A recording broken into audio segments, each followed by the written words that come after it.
வணக்கம் வைத்திய சொந்தங்களே, நான் உங்கள் சித்த வைத்தியர் மேகநாதன் பேசுகிறேன். இப்போ முன்பனி காலம் ஸ்டார்ட் ஆகிடுச்சு. முன்பனி காலத்துக்கும் பின்பனி காலத்துக்கும் ஏற்றாற் போல் ஒரு அருமையான ஒரு கஷாயம் ஒன்று சொல்ல போகிறேன்.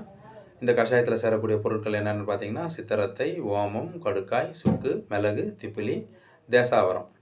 அதாவது இந்த 7 பொருட்களையும் வாங்கிட்டு வரணும். நாட்டு மருந்து கடையில் ட்ரையாகவே கிடைக்கும். நீங்கள் வந்துட்டு என்ன பண்ணுங்கள், உலர்ந்த பொருட்களாக வாங்கிட்டு வந்து இதை வந்து பொருளாகவே வாங்குங்க, பவுடராக வாங்காதீங்க. வாங்கிட்டு வந்து இதை லேசாக இளம் வறுப்பாக வறுத்து நல்லா இடித்து மிக்சியில் பவுடர் பண்ணி வச்சுக்கோங்க.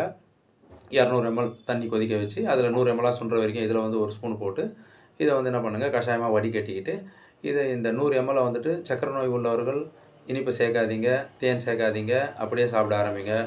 சக்கரை நோய் வியாதி இல்லாதவர்கள் இதில் தேன் கலந்தோ அல்லது வந்துட்டு நீங்கள் என்ன பண்ணலாம், சர்க்கரை கலந்தோ நீங்கள் சாப்பிட்டுக்கிடலாம். இந்த மாதிரி சாப்பிடும்போது பார்த்தீங்கன்னா, இதனால் இந்த காலகட்டத்தில் ஏற்படக்கூடிய இருமல், இழுப்பு, இப்போ மூச்சு விட்டோம்னா கோய் கோயின்னு ஒரு சத்தம் கேட்கும், அந்த மாதிரியான சத்தத்துக்கு, அதுக்கப்புறம் சைனஸ், நீண்ட நாளாக இருக்கக்கூடிய நீர் பிணிசம், மூக்கில் தண்ணி ஒழுகிட்டே இருக்கும், இந்த மாதிரியான வியாதியிலிருந்து விடுபடலாம். அநேக வியாதிகள் இதன் மூலிமா நமக்கு வந்து விடுதலை ஆகிறதுக்கு இந்த குளிர்காலத்தில் வந்து நோய் இல்லாமல் நாம் வந்து நார்மலாக போகிறதுக்கான ஒரு நல்ல சூழ்நிலையை ஏற்படுத்தும். ஓகே, அதனால் வந்துட்டு நீங்கள் வந்துட்டு இதை வந்து சாப்பிட்டுட்டு பயன்பெறுங்க.